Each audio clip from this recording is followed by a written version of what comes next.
மண்ணாலும் தான் உண்ணாமல் மாநிலத்தை ஆளும் அவ்வைக்கு உள்ளம் உவந்து வழங்கி உன்னத பெயர் பெற்ற மன்னன் தகடூரை ஆண்ட தமிழ் மரபினன் அதியமான் ஆளுகையால் பெருமை பெற்ற பூமி இந்த கிருஷ்ணகிரி பூமி. இந்த பூமியிலே இந்த திருக்கோயில் வளாகத்திலே ஆன்மீகத்தில் பெரிதும் ஈடுபட்டு கொண்டிருக்கக்கூடிய ஆண்களே, அவர்களுக்கு பின்னால் தொடர்ந்து வந்து கொண்டே இருக்கக்கூடிய பெண்களே, குழந்தைகளே, பெரியோர்களே, தாய்மார்களே, உங்கள் அனைவருக்கும் என்னுடைய பணிவான வணக்கத்தை தெரிவித்துக் கொள்கின்றேன். நலம் தரும் தமிழுக்கு வளம் சேர்க்கும் தமிழாய் வலங்கைமானை வாழிடமாக கொண்ட கவிமானை நல்ல தீர்ப்பை வழங்கவிருக்கும் நடுவர் பெருமான் வேல்முருகன் ஐயா அவர்களுக்கும், இங்கே ஆண்களே என்ற அணியிலே பேசிக் கொண்டிருக்கக்கூடிய அத்துணை நல்ல உள்ளங்களுக்கும், பெண்களே என்று பேசிக் கொண்டிருக்கக்கூடிய அத்துணை நல்ல உள்ளங்களுக்கும் என்னுடைய பணிவான வணக்கத்தை தெரிவித்துக் கொள்கின்றேன். நடுவரை இந்த பெண்கள் அணியினர் ரொம்ப மிரட்டி வச்சுக்கிட்டு இருக்கிறாங்க. நீங்க வேற அப்பப்ப கைதட்டி முசுப்பேத்தி விட்டுக்கிட்டு இருக்கிறீங்க. இப்போ ஒரு விளையாட்டு போட்டி நடக்குது. கேள்வி என்ன? யாரு ஜெயிக்கிறாங்கிறது தான். யாரு பங்கு பெறல அப்படிங்கிற கேள்வியா நடக்குது. இங்க ஆண்களும் ஓடுறாங்க, பெண்களும் ஓடுறாங்க. ரேஸ்ல யாரு முந்தி வராங்கிறது தானே கேள்வி. யார் முன்னாடி வந்தாங்கன்னு தானே கேள்வி வரும். இப்ப பெண்கள் ஈடுபடவே இல்லைன்னு யாருமே சொல்லலையே. பெண்கள் ஈடுபடுறாங்க, ஆண்களும் ஈடுபடுறாங்க. யார் அதிகமா ஈடுபட்டிருக்காங்க அப்படிங்கிறது தான் கேள்வியே. இங்க நீங்க நாலு பேர் எடுத்துக்கிட்டு இங்கேருந்து வந்து நின்றுக்கிட்டு நாங்க தான் பெரிதா செஞ்சிட்டோம், பெருசா செஞ்சிட்டோம் அப்படின்னாக்கா, இப்ப மும்பையிலே பெருசா செஞ்சவங்கள என்ன பண்றது?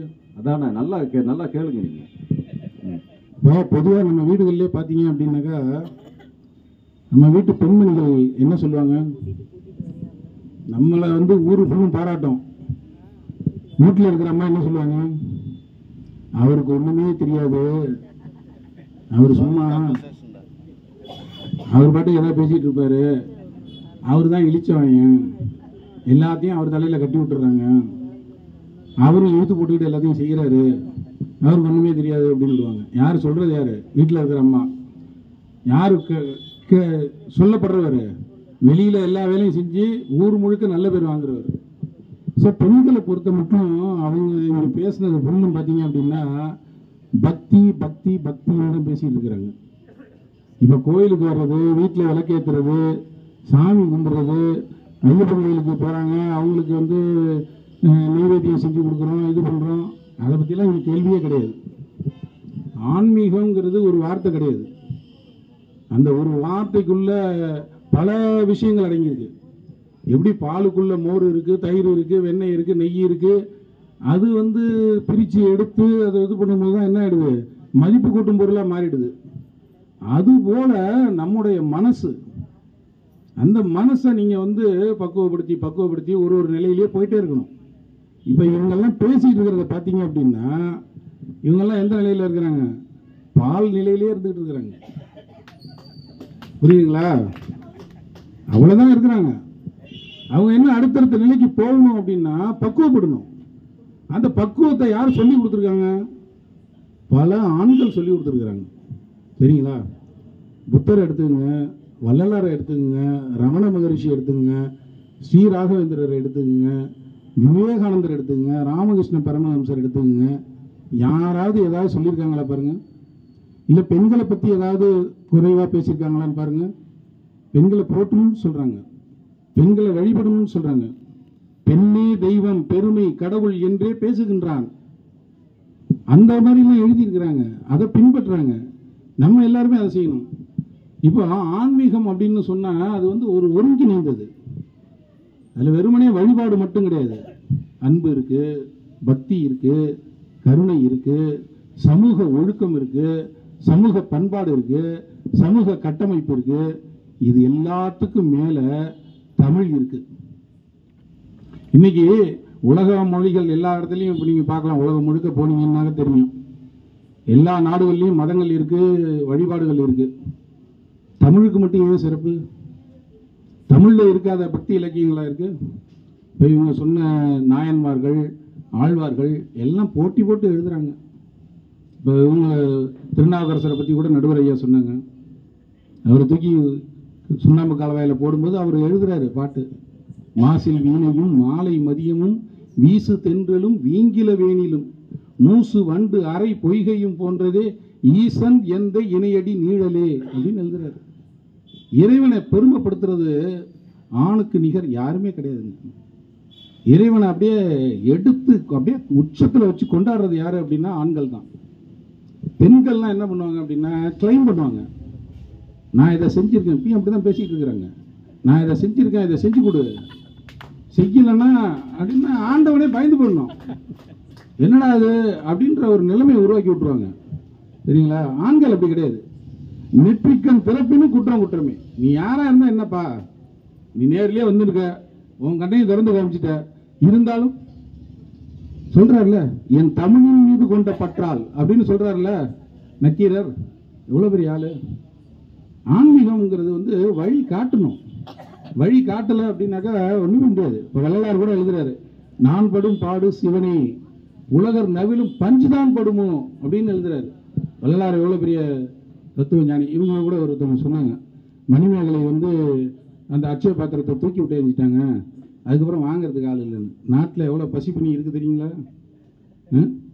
1860 வள்ளலார் ஏற்றி வைத்த அடுப்பு இன்னும் எரிஞ்சிட்டு இருக்கு வடலூரில். வடலூர் பக்கம் போனீங்கன்னா பார்த்துருக்கலாம் நீங்கள். சத்திய தர்மசாலை. ஒரு ஆணுக்கு தாங்க தெரியும் சமூக பிரச்சனை என்ன அப்படிங்கிறது தெரியும். வெளியிடங்களுக்கு போறாரு, உலக அனுபவத்தை வாங்குறாரு, எல்லாத்தையும் பார்க்குறாரு. இப்போ விநாயகர் பெருமான்லேருந்து நீங்கள் எடுத்துங்க, முருகப்பெருமான்லேருந்து எடுத்துங்க, சிவபெருமான்லேருந்து எடுத்துங்க, ஒருத்தரும் உணர்த்தக்கூடிய நீதி என்ன அப்படின்னு பார்க்கணும், வாழ்க்கை தத்துவம் என்னன்னு பார்க்கணும். ஐயா ஆரம்பத்தில் சொன்னாங்க, அந்த அச்சாணி விநாயகனை வணங்காம போனாக்கா என்ன ஆகும் அப்படிங்கிறதுக்கு அச்சாணி முறிஞ்சது அப்படின்னு சொன்னாங்க இல்லையா?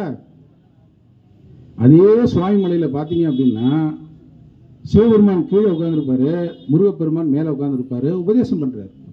அப்போ ஒரு உயரிய வாழ்க்கை தத்துவம். நீங்க படிக்கணும் அப்படின்னா பணிவு இருக்கணும். கத்துக்கிறது சிவனாக இருந்தாலும் சரி, கத்துக் கொடுக்கிறது சிவனோட பிள்ளையாக இருந்தாலும் சரி.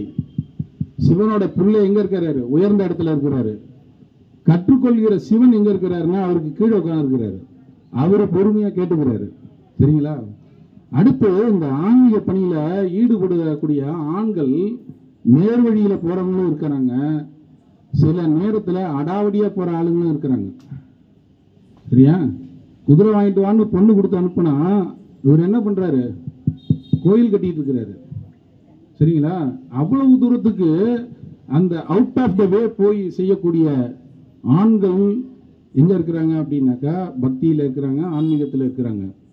அதே போல என்னன்னு தெரியல, அந்த சிவலிங்கத்திலிருந்து ரத்தம் ஒழுகுதே அப்படின்னு, அதுல இருந்து கண்ணுல இருந்து ரத்தம் வருதே அப்படின்னு என்ன பண்றாரு? தன் காலை தூக்கி அதுல இடம் வைக்கிறாரு.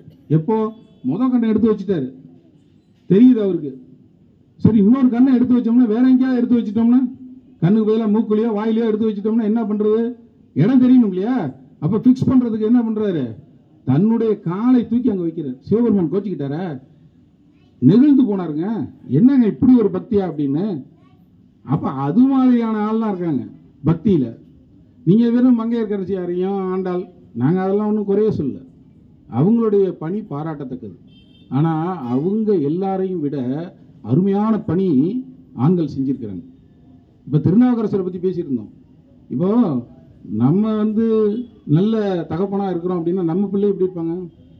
நல்ல பிள்ளைகளா தான் இருப்பாங்க. நம்ம நல்ல ஆசிரியரா இருக்கிறோம்னா நம்மகிட்ட படிக்கிற பிள்ளைங்க எப்படி இருக்கும்? அவங்களும் நல்ல பிள்ளைங்களா தான் இருப்பாங்க. ஆனா ஒருத்தர் வந்து இப்ப கோப்பரிச்சோழன் பிசிராந்தையார் கதை தெரியும் உங்களுக்கு, ரெண்டு பேருமே பார்க்கல, ஆனா நட்பு பாராட்டிக்கிட்டு இருந்தாங்க. அதே போல ஒரு பெரிய ஆள் இருக்காரு, யாரு? திருநாவுக்கரசர் தான். திரும்ப வருவோம் அவர்கிட்ட. அவர் யாருன்னே தெரியாது, திருநாவுக்கரசர் யாருன்னே தெரியாது. ஆனா அவருடைய புகழ் மட்டும் இங்க திங்களூர் பக்கத்தில் இருக்கக்கூடிய அப்பூதி அடிகளார் காதுல ஒழிச்சுக்கிட்டே இருக்கு. அவரு புல்லு ஊரு புல்லு தான தர்ம காரியங்கள்லாம் பண்ணிட்டு இருக்கிறாரு. அவர் பேர்ல பண்ணலீங்க, யார் பேர்ல பண்றாரு? திருநாவுக்கரசர் பேர்ல பண்றாரு. திருநாவுக்கரசு வாசகசாலை, திருநாவுக்கரசு தண்ணீர் பந்தல் அப்படின்னு ஒரு பாட்டுக்கு கொடுத்துக்கிட்டே இருக்கிறார். திருநாவுக்கரசர் அங்கே போறாரு, போயிட்டு ஏன்ப்பா உன் பேரை வைக்காம நீ அவர் பேரை வச்சிருக்க அப்படின்னு. அப்புறம் அவரு விளக்கம் கொடுக்குறாரு. யாருக்கு? திருநாவுக்கரசருக்கு அப்பூதி அடிகள் விளக்கம் கொடுக்குறாரு. இப்போ இதில் என்ன இதுன்னா, திருநாவுக்கரசர் வந்து கடவுளுக்கே தொண்டு செஞ்சவர். உழவார பணிகள் வயலில் பார்த்தோம் அப்படின்னோம்னா எல்லா பாடல்கள் அவ்வளோ அற்புதமான. தாண்டவன் தானே சார் அவர் பாடுறது, தாண்டவத்தில் பெயர் பெற்றவர் தானே அவரு.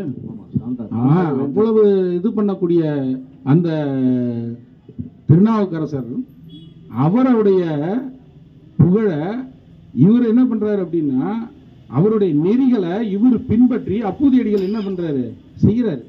பார்க்காமலேயே ஒருவரை பற்றி தெரிந்து என்ன மாதிரியான ஒரு சமூக சேவையை செய்யணும் அப்படிங்கிறத கொண்டு வர்றாரு யாரு, அப்பூதியடிகள். அப்போ ஒரு டிரான்ஸ்ஃபர்மேஷன் நடக்குது பாருங்க. இன்னொருத்தர் இருந்து பார்க்காமலே ஒருத்தர் இன்னொருத்தருக்கு வருது அப்படின்னாக்கா பார்க்கணும். விவேகானந்தர் சொல்றாரு, இப்போ இளைஞர்களை கொடுங்க, நாங்கள் ஒரு நல்ல சமுதாயத்தை உருவாக்கி தரோம் அப்படின்னு. சரியா, நல்ல பக்திமான்களை உருவாக்கி தரோம்லாம் அவர் சொல்லவே இல்லை. அவர் என்ன சொல்றாரு, நல்ல வலிமை மிக்க இளமையான துடிப்பான சமுதாயத்தை நாங்கள் உருவாக்கி தருவோம் அப்படின்னு சொல்றாரு. யார்? விவேகானந்தர் சொல்றாரு. அப்போ அவ்வளவு நலமான வளமான ஆன்மீகத்தில் பெரிதும் ஈடுபடக்கூடியவர்களாக யார் இருந்துகிட்டு இருக்காங்க அப்படின்னா ஆண்கள் மட்டும்தான் இருக்கிறாங்க. எனவே நீங்க வந்து முடிச்சுப்பாங்க. இல்லை நிறைய மறுப்பெல்லாம் சொல்லணும்னு எழுதி வச்சிருந்தேன். இப்போ வந்து நிறைய தத்துவங்கள்லாம் சொல்லியிருக்காங்க. இப்போ சித்தர் பாடல்கள்லாம் எடுத்து பார்த்தீங்க அப்படின்னா அதில் வந்து பகுத்தறிவுவாதிகள், தத்துவ ஞானிகள் இவங்களெல்லாம் தாண்டி அவங்க சொல்லியிருக்காங்க. சும்மா ஒன்று ரெண்டு ஒரு ஒரு ஒரு ஒரு வரி பாருங்களேன்.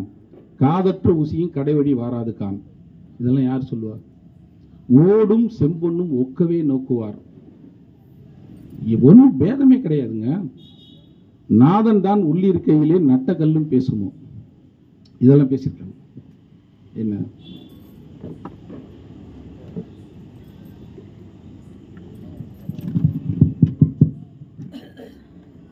ஸோ இந்த ஆன்மீக பணியில் பெரிதும் ஈடுபடக்கூடிய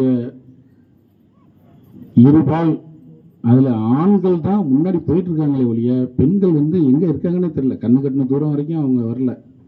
ஏன்னா வெறும் பக்தி அப்படிங்கிறதுல மட்டும் கிடையாது. ஆன்மீகம் என்பது பக்தியை தாண்டி பரிமளிக்கக்கூடிய ஒரு பெரிய விஷயம் வந்து ஆன்மீகம். சரியா, அதை வந்து ஒரு ஒற்றை சொல்லில் நம்ம வந்து அடக்கிட முடியாது. அதுக்கு வந்து பெண்கள் வந்து இன்னும் நிறைய தயாராகணும் அப்படின்னு சொல்லி தந்த வாய்ப்புக்கு நன்றி கூறி விடைபெறுகிறேன். வணக்கம். அருமையாகவும் பொறுமையா நிதானமா அவருடைய பேச்சை வந்து எடுத்து